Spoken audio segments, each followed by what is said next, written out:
In today's functional CPG market, how would you categorize what is or isn't a beverage?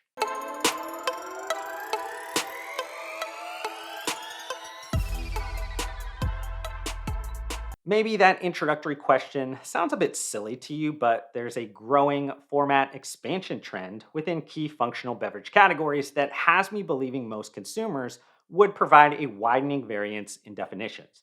And I'm totally going to be that dry thought leader type of person where anytime there's a definition question, you quickly quote Merriam Webster's dictionary for contextual support. But they define a beverage as a drinkable liquid.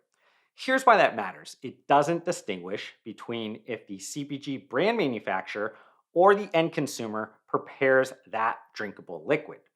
Being that I cut my teeth in the sports nutrition side of the supplement industry 16 or 17 years ago at this point, I'm intimately familiar with the ready to mix powders. I know every attractive value proposition, but also the friction points for consumer adoption. And I know every A to Z strategic business consideration. So to me, the driest format has always been a key component of maximizing this golden age of functional beverage, period.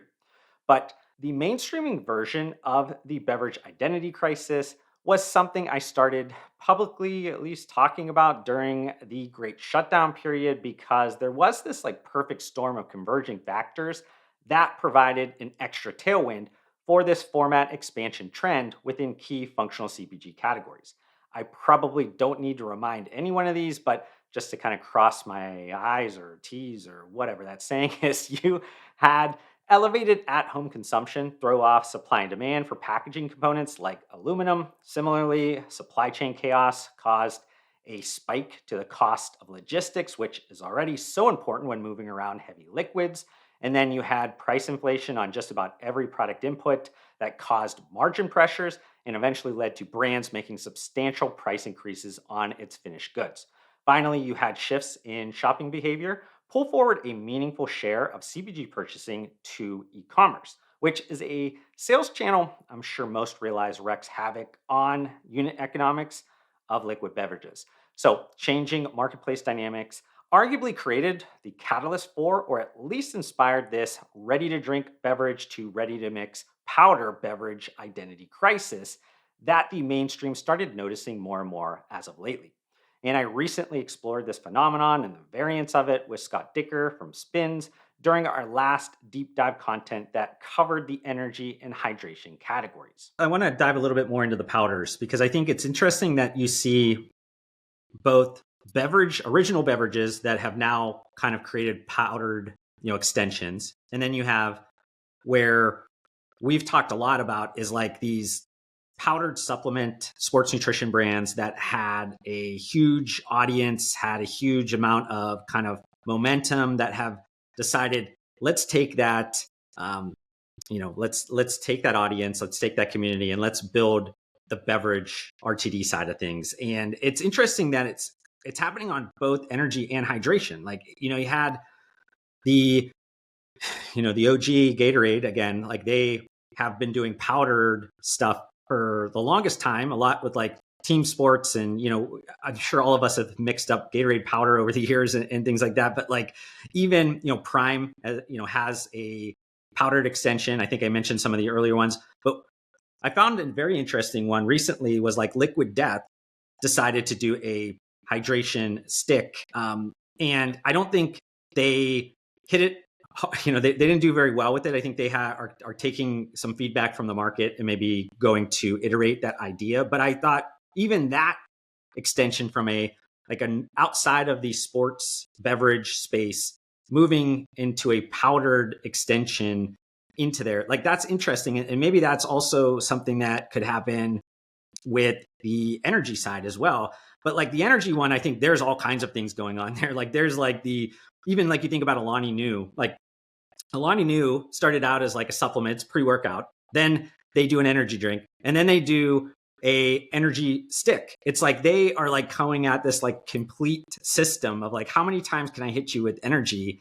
And it seems like everything is working. So it's kind of like, I've been mentioning it recently. It seems like it's a kind of like a beverage identity crisis. Like everybody's trying to figure out like what are we like, what's a beverage, what's not a beverage. Like is ready to mix a beverage? Is RTD only considered a beverage? Like it seems like consumers have spoken and they're just like, we have a need state that we're trying to solve, and we don't care what the maybe form factor is, as long as we get what we need out of this and it's fun and it's exciting and it kind of fits into what we're seeking and emotional attachments, whatever that is. Now, I know we tossed around a lot of brand names and how they were deploying different format expansion strategies in that clip, but it's that reversed format expansion playbook direction of ready to mix powder to RTD beverage that I want to unpack some more for you. That's primarily because it could very well become the dominant build model process amongst functional CPG entrepreneurs, one that we will begin seeing play out repeatedly within other growing functional CPG categories, thus causing more beverage identity crisis scenarios in the future. While I might be a bit biased considering my professional background that I mentioned earlier, I believe the sports nutrition space has always been the often imitated, never duplicated, influential epicenter of the entire CPG industry. But many years ago, when I said things like the best and brightest sports nutrition brands could compete against any large CPG incumbent when it comes to functional food and beverage, it got its fair share of laughs. That's okay though. I've realized looking a tad crazy is just part of having conviction early in non consensus views.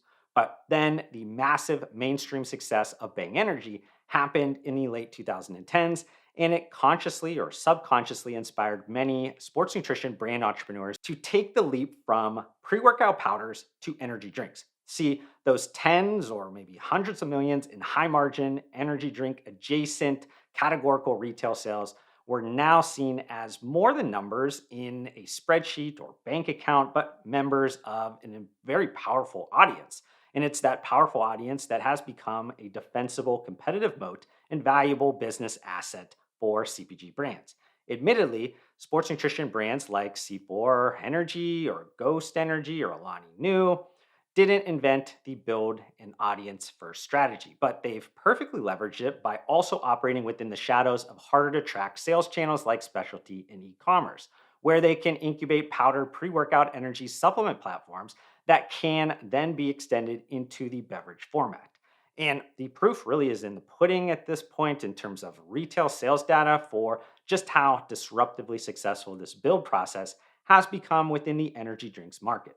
And what should be even more scary, at least for categorical incumbents, is that below kind of that top 10 energy drink brands, there are many more strong powdered pre workout energy supplement platforms that are in different phases of beverage commercialization strategies. Oh, and surprise, surprise, this changing of the guard isn't isolated to the energy category. A bit a few years behind, the same thing is starting to play out within the hydration category. Probably the first sports nutrition brand to make the hydration powders to sports drinks jump and create a mainstream impact was BioSteel. But who will be credited for the bang effect of the hydration category will be Prime. And before anyone calls me out for Prime launching an RTD beverage from the beginning, I'm referring to how Prime's majority owner Congo Brands became initially successful by selling traditional supplement formats under the Alani Nu brand name. Regardless, I believe the Prime effect will end up consciously or subconsciously inspiring many sports nutrition brand entrepreneurs to take the leap from hydration powders to sports drinks. But beyond that, the next kind of materially important sports nutrition brand to make the hydration powders to sports drinks jump was Ghost. But here's the thing though, like energy drinks, there are many more strong powdered hydration supplement product formats hidden from these retail sales scan data reports that are in different phases of RTD beverage commercialization strategies. Additionally, I can see the intra workout sports nutrition category converging with hydration as I predict the like essential, non-essential, or branch chain amino acids will become attractive to more mainstream consumers as GLP-1 weight loss solutions penetrate the marketplace further and those users learning more about the need to combat against muscle loss. Now, let's move on to the last of the big three mainstream functional beverage categories because protein is kind of a bit different. While sports drinks and energy drinks are several multiples larger in total market size compared to hydration and energy powdered supplements, ready to mix protein powders outsell RTD protein beverages when you consider the entire multi channel sales landscape. So it probably begs the question, why don't we then see the highest number of powder to liquid format swapping sports nutrition brand disruptors in the protein category? Well, something extremely important to remember is that traditional delivery formats like capsules, powders, pills, and gummies have provided low barriers to entry into the supplement industry. That being said, the protein category tends to be one of the poorest unit economics comparably speaking within the supplement industry. Those barriers to entry rise slightly because the input, usually whey protein, is not easily differentiated and connected to an agricultural commodity pricing model. Plus, the typical size weighs 2 pounds and the dominant sales channel is online. But even all those extra barriers to entry to protein powders don't scratch the surface of what's happening on the supply side of RTD protein beverages over the last handful of years. So, not only would the sports nutrition protein powder market leaders need to overcome learning new retail and distribution models, but they would also, most importantly, have to contend with a severe manufacturing capacity constraint that required them to invest, honestly, back then, maybe millions in their first product run to even secure any line time. That's why, despite protein powders being the dominant format, we haven't seen the most disruption yet, but it's coming. Oh, it's coming.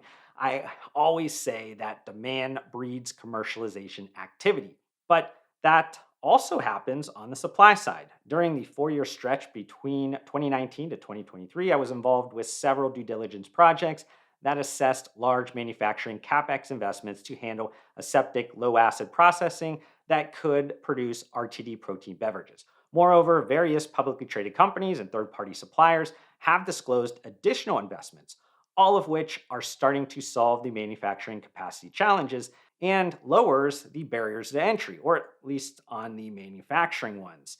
That has plagued the protein RTD beverage market recently. So don't say I didn't warn you when 2024 and 2025 ends up being filled with impressive launches by sports nutrition brands, protein powder market leaders that have strong audiences of loyal customers. And the best ones will take advantage of the flat footed market incumbents that have been gun shy on launching any new or exciting product innovations since pretty much the late 2010s.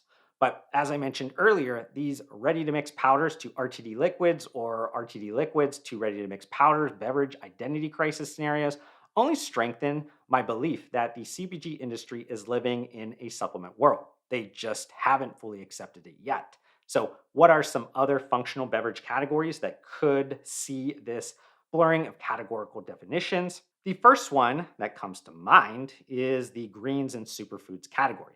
What's the comparison to the RTD beverages, though? I'd probably say currently like cold pressed juice shots or a brand like Suja over those larger format, mainstream sugar filled juice smoothie brands, right? But a hyper growth and fun supplement brand like Bloom could easily be instrumental in carving out that powder to liquid disruption path.